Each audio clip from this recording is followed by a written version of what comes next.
Clowning is an art form that encompasses many different cultures and has quite a vast and interesting history. There are many different examples of clowning in ancient Rome that would go on to influencing clowning thereafter. To learn about how ancient Roman clowns influenced mimes, jesters, Pierrots, Auguste clowns, and modern clowns, and even funerals, grab some popcorn, get cozy, and let's learn about some clown history. Also, I might mispronounce some of this stuff just because I've only ever read it and I've never heard it in any other videos or heard it pronounced out loud. So please just bear with me on that. I am going to do my best though to make sure it's correct, but again, there might be some mistakes here and there. Honk honk, it's Bouncy here. Wow, Dante, you must know like so much information about ancient Rome. I'm listening. Well, actually, there's really not that much information out there about ancient Roman clowns. I wish there were more information, and I wish there were more pictures. I mean, there's really barely anything. Oh, wow. The first type of clown you might see in ancient Rome were called Sannio clowns, and the way that you would know you were looking at someone in a Sannio clown role is that they would not have a mask. And you might be thinking, well, they're clowns, of course they don't have a mask, but that couldn't be farther from the truth. In ancient Rome, even ancient Greece, and in ancient Italy, everybody wore masks in the theater, so it was really, really cool that Sannio clowns did not, and the reason that they didn't is because they relied on strictly physical facial comedy. I think a good example of physical facial comedy are people who do impressions, even someone like Jim Carrey who can completely change his face around to do an impression of someone else. This is the type of extreme facial comedy that Sannio clowns were known for. Sannio clowns didn't wear a mask because they really wanted to portray that emotion to the audience, which we also see with Pierrot. When Pierrot were first originally coming around into the theater, they also did not wear masks because you wanted to see the Pierrot's emotions. The Pierrot painted their face white, they were sad, they wanted you to know they were sad, but they couldn't do that with a lifeless mask. So although they aren't directly related, I do think that the Sannio clown is sort of the happier grandparent of the Pierrot clown. This is a clown that also used emotions and was maskless. Wait, so like you're telling me that this guy was like all about his face? He was just like, meh. Like that was like his type of clowning was just meh. I mean, I can get into it, I guess.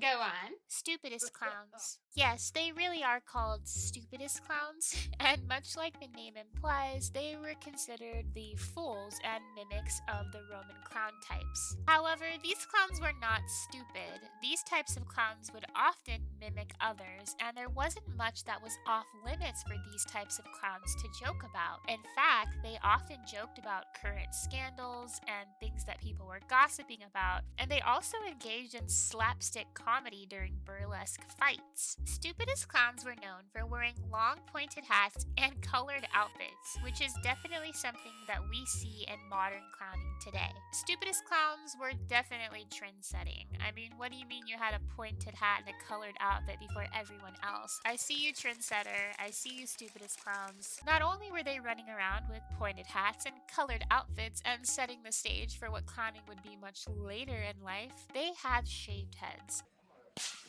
And if you're wondering why that's important, it does have everything to do with jesters. Some people don't know this, but most jesters had shaved heads, both male and females. So it's really interesting that not only were stupidest clowns the catalyst for modern clowning, they were also some of the origins of the jester themselves. They even had a type of jester's privilege and joked about things that were taboo, truthful, and witty.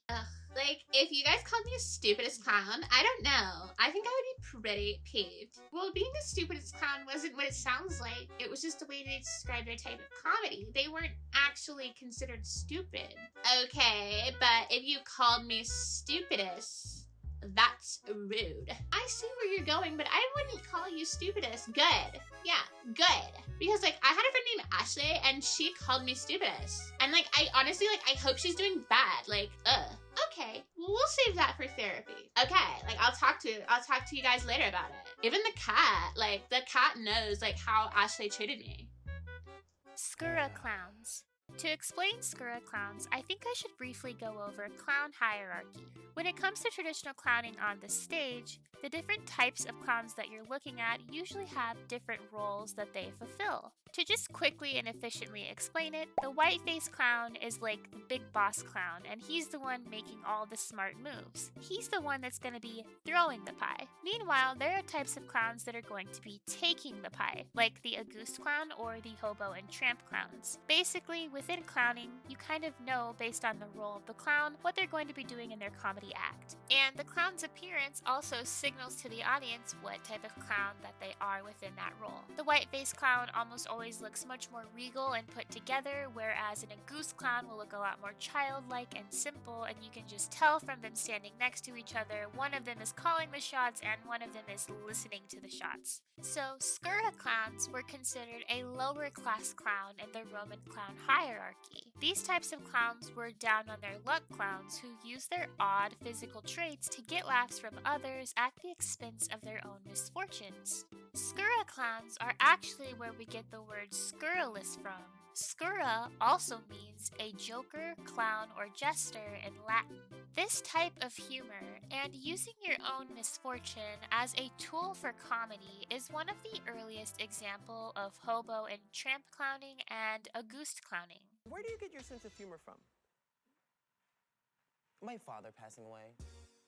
Skura clowns, although disfigured or mentally ill, were aware that they were the joke and they leaned into this, much like how poor carpet clowns became tramp and hobo clowns and leaned into their poverty to tell a joke or story. This is also what Skura clowns did. They knew that people were afraid of their disfigurements or found them crazy, and they played into it to get a laugh. And I do see this as something that we still sort of keep alive in comedy. Oftentimes, if people have something that makes them different and they are in stand-up comedy, they use it to their advantage. So I don't think it's necessarily something inherently negative. It's more or less, I'm going to turn this thing that you're seeing as negative into a positive for me as a performer. And to go back to the hierarchy I was talking about, stupidest clowns were like the white-faced clown. They were the boss clown that was witty and he was a little bit more put together,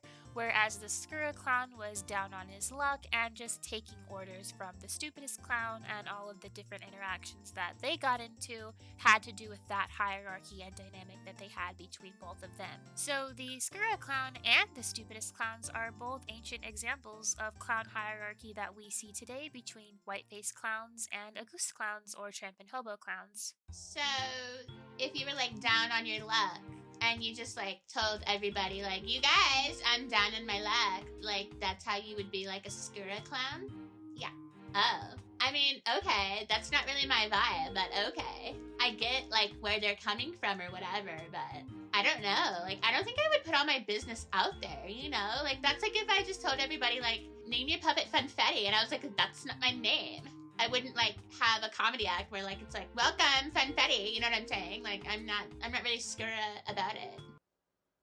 Okay. So, in the great houses and the great courts of ancient Rome, they kept a record of freaks and fools that they thought were great for entertainment. These, quote, entertainers were called Morions. Although it was socially documented that they were treated kindly, this is where we get the word moron. It shares its prefix with moros, the Greek word for someone considered dull or with a low mental age. Morions weren't aware that they were the entertainment, which is the key difference between Morions and Skura clowns. During these times, it was thought that Morions were endowed with special powers from the gods and treated as good luck because they were simple-minded. This is an idea that would actually go on to be found in the Middle Ages, as some jesters with disabilities were considered closer to God, and their jokes, ideas, and opinions were seen as more pure. These types of jesters were called natural fools, an example of this being Jane the Fool. I think Morions are a great example of how, unfortunately, throughout history, we have always othered and used people with different disabilities for entertainment. This is how freak shows themselves became popular at the circus. The circus has a dark history when it comes to how it treats people with disabilities, and unfortunately, so does clowning as a whole. There are so many little people who were amazing clowns who were just used as fodder for different bits, and they weren't ever really treated like actual people. This is actually quite saddening, and unfortunately, it is sad to know that Moriones were doing this way before even freak shows in the circus. So there is a link there between Moriones and freak shows, and Moriones and even the natural fools that you see later in the Middle Ages. Archimimes. I know what you're thinking. Bouncy, are Archimimes some kind of weird Pokemon evolution of mimes? Well, I'm here to tell you, sort of, except instead of being the last evolution, they're the first evolution. This is like a mime's grandpa. So, I want you to just sit back and imagine your own funeral.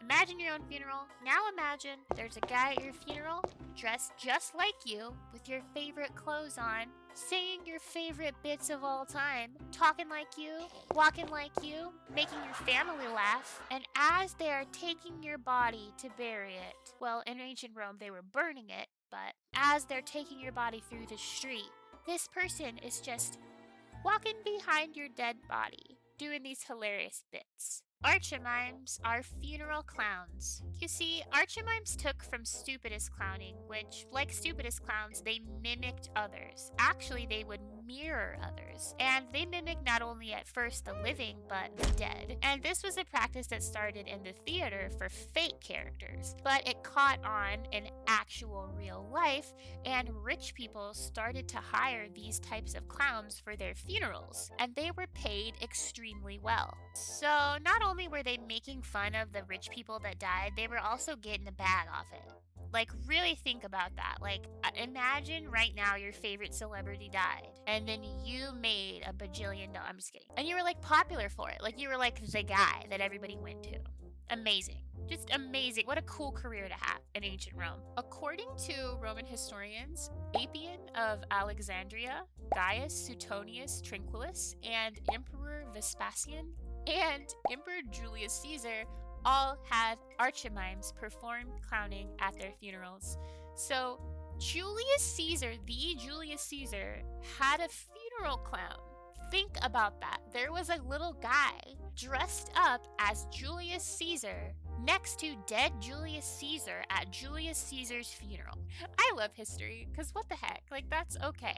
That's awesome. Also, it's even funnier because apparently funeral clowns would follow along the dead body being carried to the funeral pyre. Obviously, they were dressed as the person and mimicking the person, but they would also just be like walking alongside the grave like, hey, how you doing, everybody? Ha ha ha. Like, so in all seriousness, though, I do think that Archimimes are a really interesting way to observe the way that ancient Romans mourned, and I don't think that they were ever meant to necessarily be mean-spirited. I think it's a really cool concept that when someone passed, they would have someone else there as a physical representation of that person, and they would do a lot of different joking and a lot of different gags, and I think it might have helped the people around them who were mourning that person. So I think funeral clowning is really cool, at least ancient Roman funeral clowning, and I do think that funeral clowns do have a lot in common with mimes. Miming wasn't always a silent art like some people know it today, because not all mimes are silent, and pantomime in general I think definitely spawned from here a little bit. So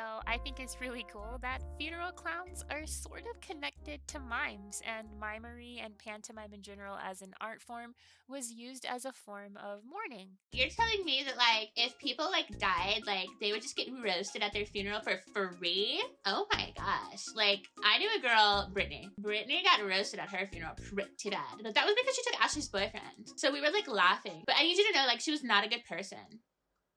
I'm making this up, so, like, don't feel bad for her. I'm sorry I make stuff up. It's okay. I hope it is, because that got pretty dark.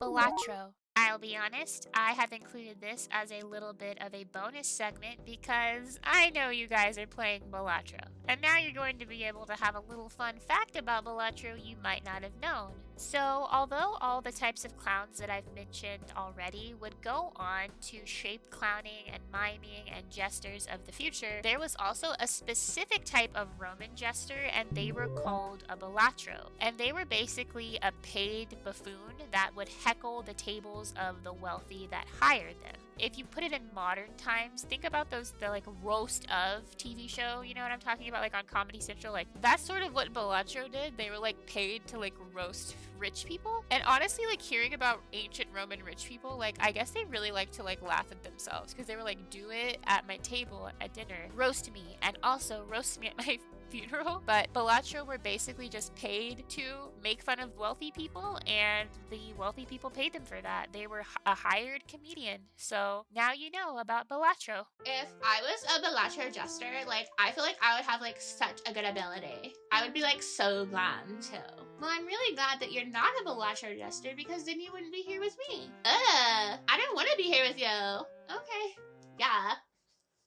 Well, that about wraps up all of the different Roman clown archetypes, and I hope you had fun learning about everything. I just want to say thank you for staying tuned this whole time. And the winner of the Community Meme Challenge is Benny Worms. This caption really made me laugh, but I wanted to say thank you to everyone who participated, as it was really hard to pick just one. If you love clowns and you love learning about clown history, like clown gaming, just anything clown related, please consider liking and subscribing if you aren't already. I would love to have more people learn about clowning and how fun and vibrant the history of it all is. Bye!